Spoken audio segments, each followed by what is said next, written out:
स्वागत है दोस्तों आप लोगों का आपके अपने YouTube चैनल हिंदी मंथन पर।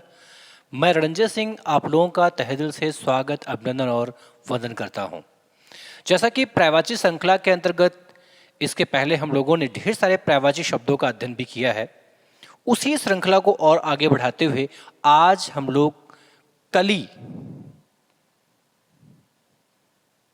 के पर्यायवाची शब्दों पर चर्चा करने वाले हैं। आइए देखते हैं कली शब्द के विषय में क्या क्या महत्वपूर्ण चीजें हैं जो परीक्षाओं में पूछी जाती हैं, जो हमें जानना अत्यंत आवश्यक है। देखिए, अगर आपसे पूछा जाए कि कली कैसा शब्द है तो ध्यान रहे कली एक तद्भव शब्द है। कैसा शब्द है? तद्भव शब्द है। यदि कली शब्द के तत्सम शब्द की बात करें, कैसे शब्द की बात करें? तत्सम शब्द की बात करें तो कली का जो तत्सम शब्द होता है वो होता है कलिका। क्या होता है? कलिका। यदि कली शब्द के देशज रूप की बात करें, देशज, तो कली का देशज रूप होता है कोढ़ी। क्या होता है भैया? कोढ़ी होता है ना। हम लोग कहते नहीं है कि अरे देखो इन्होंने ये फूल कोढ़ी तोड़ ली है।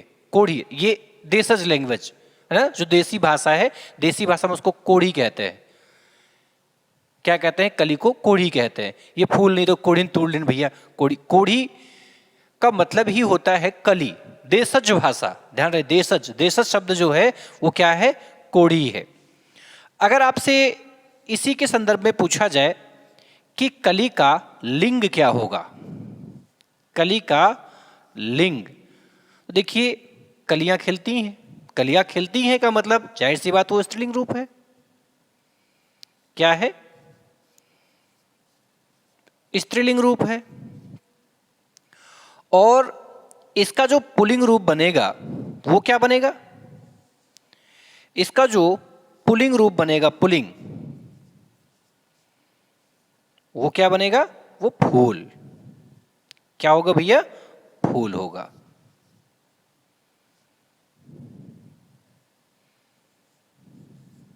फूल। ठीक है। अगर हम लोग इसके विलोम शब्द की बात करें, विलोम,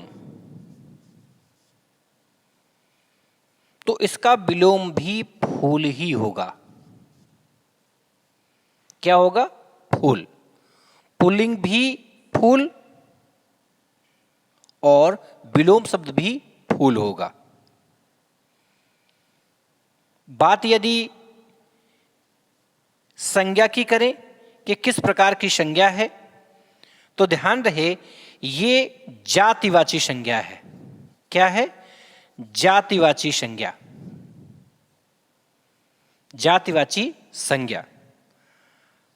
अगर बात की जाए कि ये वचन क्या है, तो कली का जो वचन है वो एक वचन शब्द है। क्या? एक वचन शब्द है। हां, अगर इसका बहुवचन रूप पूछ लिया जाए कि क्या होगा, क्या बहुवचन रूप पूछ लिया जाए, तो कली का जो बहुवचन रूप बनेगा वो बन जाएगा कलियां। क्या? कलियां। यानी कि आपसे पूछा जाए कि कली शब्द का तत्सम रूप क्या होगा, तो कली शब्द का तत्सम रूप होता, तत्सम रूप जो कली शब्द किस प्रकार का शब्द है, तो तद्भव शब्द है। इसका जो तत्सम रूप होगा वो कलिका होगा। देशज रूप कोढ़ी होगा। लिंग स्त्रीलिंग होगा। और इसका पुल्लिंग रूप क्या होगा? फूल। और इसका विलोम रूप भी क्या होगा? फूल। यह किस प्रकार की संज्ञा है? तो जातिवाची संज्ञा है। और बात यदि वचन की किया जाए तो कली एक वचन शब्द है और इसका जो बहुवचन रूप होता है वो क्या होता है? कलियां।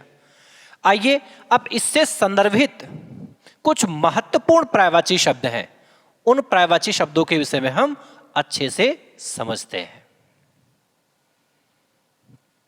देखिए, कली का एक पर्यायवाची रूप होता है गुंचा। क्या होता है?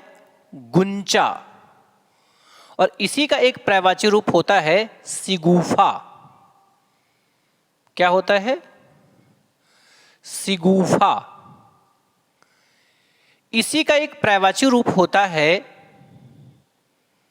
जालक। क्या होता भैया? जालक होता है। इसी का एक पर्यायवाची रूप होता है कोरस।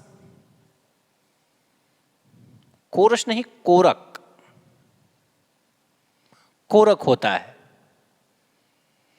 इसी का एक पर्यायवाची शब्द ताम्र पल्लव होता है। ताम्र पल्लव। इसी का एक पर्यायवाची शब्द होता है नव पल्लव। क्या होता है? नव पल्लव। इसी का एक पर्यायवाची शब्द होता है किशलय। क्या? किसलय होता है। क्या होता है? किसलय होता है। अब ध्यान से समझते हैं। देखो कि ये सारे नाम उसको दिए क्यों गए हैं, इसके पीछे का मूल कारण क्या है। तो ध्यान से समझेंगे हम कि गुंचा, सिगूफा और जालक, ये तीन पर्यायवाची शब्द या ये तीन नाम जो कली का पड़ा है, उसके पीछे का मूल कारण ये है कि जो कलियों का गुच्छा होता है, उस कलियों के गुच्छे को ही हम क्या कहते हैं? तो कलियों के गुच्छे को ही गुंचा, सिगूफा और जालक कहते हैं। किसे कहते हैं? कलियों का गुच्छा। क्या भैया? कलियों का गुच्छा। कलियों का गुच्छा। देखिए, गुच्छे शब्द कहना गलत है। क्यों गलत है? इसके पहले वाली वीडियो में मैंने बताया था। क्योंकि गुच्छा शब्द जो देख पा रहे हैं, ये गुच्छा शब्द जो है ये किस प्रकार का शब्द है? ये एक समूहवाची संज्ञा है। किस प्रकार की संज्ञा है? समूहवाची संज्ञा है। और जो समूहवाची संज्ञा होते हैं, वो समूहवाची संज्ञा सदैव एक वचन में लिखे जाते हैं। इनका बहुवचन रूप नहीं बनाया जाता। जैसे जनता है, भीड़ है, गुच्छा है, झुंड है ना? इनका कभी भी बहुवचन रूप नहीं बनाया जाता है। और यदि आपने बनाया तो समझिए वो चीजें क्या हो जाएंगी? गलत हो जाएंगी। दूसरी महत्वपूर्ण बात, इसे हम कोरक क्यों कहते हैं? देखिए, कोरक कहने का जो सबसे बड़ा कारण है, ये आप कली देख पा रहे होंगे। कली में आप देख पा रहे हैं कि ये क्या है? ये जो कली देख पा रहे हैं, कली बनी हुई है, तो कली की जो परतें होती हैं, है ना, ये परतें, ये जो परत देख पा रहे हैं, इन्हीं परतों को ही हम क्या कहते हैं? ये जो परत देख रहे हैं ना भाई, कली जो होती है उसमें परत दर परत पंखुड़ियां होती हैं, और बाद में वही पंखुड़ियां जो होती हैं वो विकसित हो जाती, खिल जाती हैं। जब खिल जाती है तो फूल बन जाता है, और जब वो सुसुप्तावस्था में होती है तो उसी को तो हम कली कहते हैं। तो ये जो कलियां हैं वो पंखुड़ियों की परतों के रूप में होती हैं। ठीक है? तो ध्यान रखना है, कली में पंखुड़ियां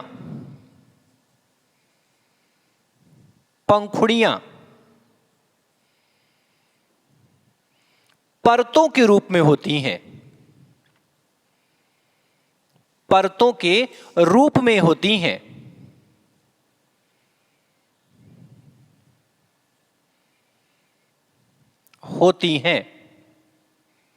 इसीलिए इनको हम क्या कहते हैं?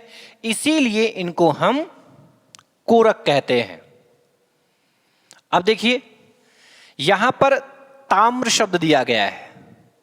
ताम्र का अर्थ सोना भी होता है, और सोना का रंग कैसा होता है?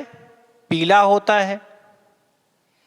और जो पल्लव शब्द दिया गया, पल्लव, इस पल्लव के भी दो अर्थ हैं। देखो, पल्लव का अर्थ कली भी होता है और पल्लव का अर्थ पत्ती भी होता है। क्या होता है? पत्ती। जो पीले रंग की पत्तियां होती हैं उन पत्तियों को भी हम ताम्र पल्लव कहते हैं, और जो पीले रंग की कली होती है उन पीले रंग की कलियों को भी हम ताम्र पल्लव कहते हैं। पीले रंग की कली, पीले रंग की कली। तो जो पीले रंग की कली होती है उन कलियों को ही हम क्या कहते हैं? ताम्र पल्लव कहते हैं। ध्यान रहे, नौ का अर्थ क्या होता है? नौ का अर्थ होता है नया। और पल्लव का अर्थ, तो पल्लव का अर्थ मैंने आपको अभी बताया कि पल्लव का अर्थ कली भी होता है और पल्लव का अर्थ पत्ती भी होता है। तो जो नई कली है उसे भी नौ पल्लव, और जो नई पत्ती है उसे भी नौ पल्लव कहा जाता है, उसे भी नौ पल्लव कहा जाता है। ठीक है? नई कली को, नई कली को हम क्या कहते हैं? नई कली को ही हम नौ पल्लव कहते हैं। किस लिए? कोमल एवं मुलायम होने के कारण। कोमल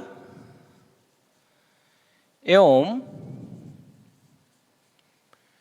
मुलायम होने के कारण,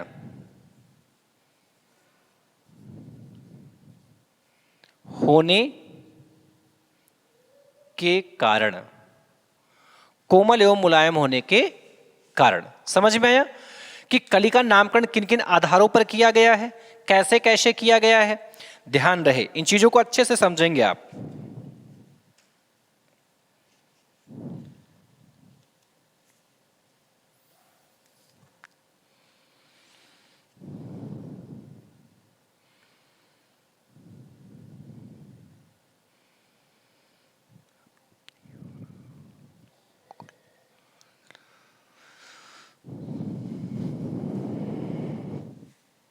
देखिए, इसके अलावा दो और भी हैं।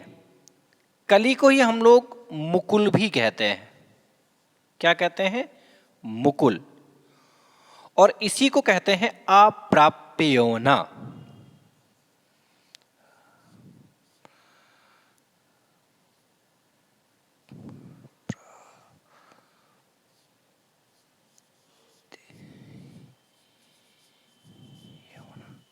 अप्राप्य यौवना। देखो, मुकुल किसे कहते हैं? कली को कहते हैं। लेकिन मुकुल कली को कहते क्यों हैं? तो ध्यान रहे, अध खिली है ना, अध खिली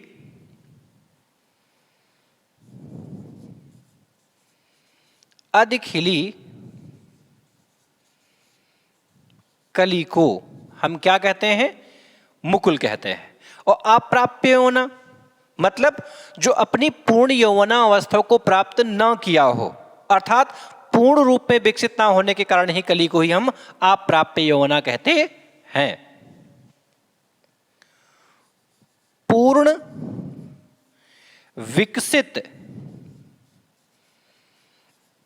विकसित ना होने के कारण, ना होने के कारण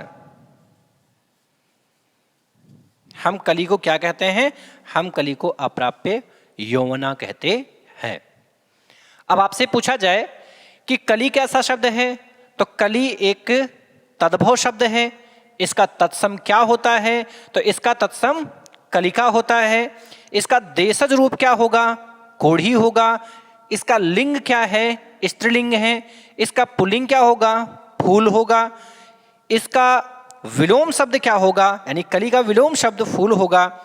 कली किस प्रकार की संज्ञा है? जातिवाची संज्ञा है। कली किस प्रकार का वचन है? एक वचन है। इसका बहुवचन रूप क्या होगा? तो कली का बहुवचन रूप कलियां होता है।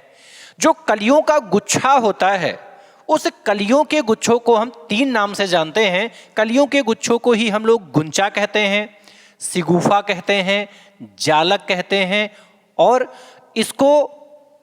इसके अलावा भी अन्य नामों से जाना जाता है। लेकिन ध्यान रहे, जो कलियों का गुच्छा होगा उन गुच्छों को 3 नाम से जानते हैं हम, उनको गुंचा, सिगुफा और जालक के नाम से जानते हैं। ठीक है। उसके अलावा ध्यान रखेंगे, ये जो कलियां हैं, उन कलियों की जो पंखुड़ियां होती हैं वो परतों के रूप में पाई जाती हैं, इसीलिए हम इनको कोरक कहते हैं। जो पीले रंग की कली होती है उसे ताम्रपल्लव कहते हैं, जो नई कली होती है उसे नवपल्लव कहते हैं, और जो कोमल और मृदुल, क्योंकि कलियां आपने देखा होगा वो बेहद कोमल होती हैं, मुलायम होती हैं, नाजुक होती हैं, इसीलिए उनको हम क्या कहते हैं, किसलय कहते हैं। लेकिन जो अधखिली कली होती है उसे मुकुल कहते हैं। और कलियां अप्राप्य यौना इसीलिए कही जाती हैं क्योंकि ये पूर्ण विकसित नहीं होती हैं, ये पूर्ण विकसित नहीं होती हैं। यहां तक की बात आपकी समझ में आ गई होगी। तो आप इसका एक स्क्रीनशॉट भी ले लेंगे, है ना, और ये श्रृंखला यहीं पर समाप्त करेंगे। कली वाला टॉपिक यहां पर समाप्त होगा। नए टॉपिक के साथ आपको नए वीडियो में मिलेंगे। तब तक के लिए धन्यवाद। जाने से पहले आपसे निवेदन करता हुआ जा रहा हूं, कृपया आप हमारे चैनल को लाइक भी करें, सब्सक्राइब भी करें तथा ज़्यादा से ज़्यादा लोगों के पास में शेयर करें, जिससे कि और लोगों को भी इसका लाभ मिल सके। पुनः मिलेंगे नए वीडियो के साथ में, तब तक के लिए धन्यवाद।